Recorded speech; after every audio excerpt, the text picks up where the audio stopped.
Hello दोस्तों, यहां पर जरा आप ध्यान देंगे explanation of the graph of y equal to tan x। देखिए tan भी एक ऐसा फंक्शन है जो आप बचपन से देखते आए हैं, इसके बारे में आप लोग बचपन से पढ़ते आए हैं। ठीक है, तो जरा थोड़ा इस पे हम लोग ध्यान देंगे बेटा।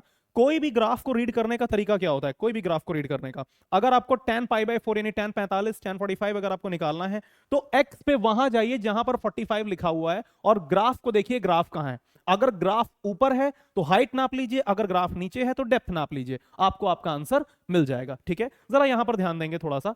सबसे पहले बेटा ये देखिए कि tan 0, अगर मैं tan 0 डिग्री की बात करूं तो आप लोग ध्यान दीजिए। देखिए जीरो पर ग्राफ कहां है? वो यहीं पर है, एक्स एक्सिस पर है। कोई आदमी अगर जमीन पर लेटा हुआ है तो जमीन से कितना ऊपर है? 0 ऊपर है। ठीक है, तो जरा ध्यान देंगे tan 0 का आंसर कितना आ जाएगा, क्योंकि हाइट इसकी 0 आ रही है तो 0 आंसर आ जाएगा। उसी प्रकार से अगर हम लोग ध्यान दें बेटा tan π/4 यानी tan 45, तो जरा ध्यान दीजिए ये 0 है ये 90 है, इनके बीच में क्या आएगा? π/4 आ जाएगा या 45 जो भी कह लें। अगर आप ये हाइट नापते हैं तो ये 1 यूनिट आएगी। कितनी आएगी बेटा? 1 यूनिट आ जाएगी।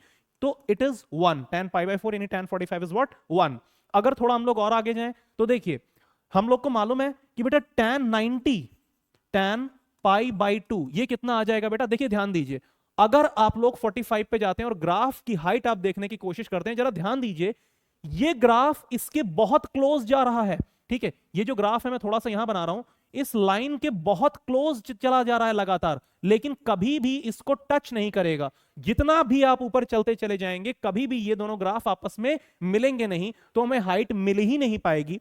इसका आंसर आता है बेटा नॉट डिफाइंड। ठीक है, उसी प्रकार से अगर आपसे कोई पूछता है tan 3π/2 कितना होगा, once again the same situation as here. ये देखिए ये दोनों ग्राफ्स आपस में कभी मिल ही नहीं पाएंगे, तो tan 3π/2 भी कितना हो जाएगा? नॉट डिफाइंड हो जाएगा। मेरे ख्याल से आपको बहुत ही आराम से इतना क्लियर होता होगा। चलिए थोड़ा और देख लीजिए कि बेटा जो tan का जो कर्व है माइनस के π/2 से π/2 तक क्या कर रहा है? इंक्रीज कर रहा है। उसके बाद में क्या कर रहा है? फिर से बेटा ये क्या कर रहा है? अगर हम बात करें π/2 से लेकर के 3π/2 तक, वंस अगेन ये कर्व क्या कर रहा है? इंक्रीज कर रहा है। थोड़ी और अगर बातें हम कर लें, माइनस π/2 से 0 तक ये नेगेटिव आंसर देगा। ठीक है, उसके बाद क्या करेगा? 0 से π/2 तक ये पॉजिटिव आंसर देगा। वंस अगेन π/2 से पाई तक नेगेटिव आंसर देगा। पाई से 3π/2 तक क्या करेगा? पॉजिटिव आंसर देगा। देखो एक कर्व मेरे पास था और मैंने उससे इतना कुछ क्लियर कर लिया, तो मैं तुमको क्या बताना चाहता हूं पता है? देखो अगर तुम्हारी पकड़ ग्राफ पे स्ट्रांग हो गई तो मैथ्स में भी तुम अच्छा करने लगोगे। ठीक है, हमारा फाउंडेशन बैच जो है वो 26th of this month 26th of मई से स्टार्ट हो रहा है। Please join soon. All the best to you. जय हिंद।